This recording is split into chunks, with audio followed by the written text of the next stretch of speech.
আজ শনিবার ৩২শে জ্যৈষ্ঠ ২০২৪ সালের ১৫ই জুন। কন্যা রাশি, কন্যা লগ্ন, ভার্গো সাইনের জাতক জাতিকাদের আজকের দিনটি কিন্তু এক প্রকার বেশ কাটতে চলেছে।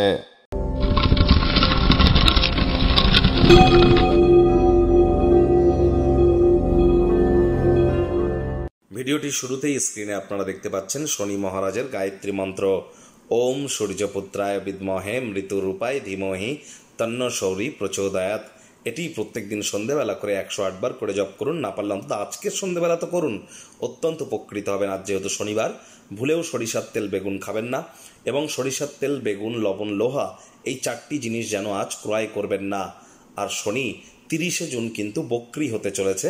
১৫ই নভেম্বর পর্যন্ত শনি বক্রী থাকবে, যার ফলস্বরূপ আপনাদের জীবনে ঠিক কী কী প্রভাব পড়তে পারে সে বিষয়ে বিস্তারিত আলোচনা সহ একটি ভিডিও চ্যানেলে অলরেডি আপলোড করা হয়েছে। সময় সুযোগ বুঝে একবার দেখে বা শুনে নিতে ভুলবেন না। আই বাটনে আমরা লিঙ্ক দিয়ে দেব।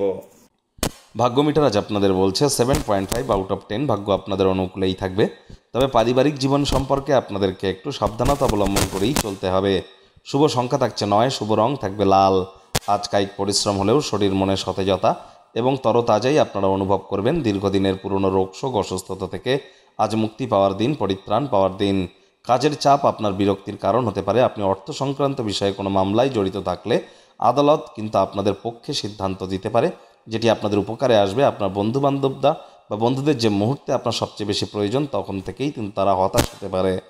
আজ ব্যক্তিবর্গেরা আপনাদের মধ্যে যারা অবিবাহিত আছেন তারা কিন্তু বিশেষ কারণ নজরে পড়তে পারেন, বিশেষ কোনো ব্যক্তিবর্গের সাথে সাক্ষাৎ করতে পারেন।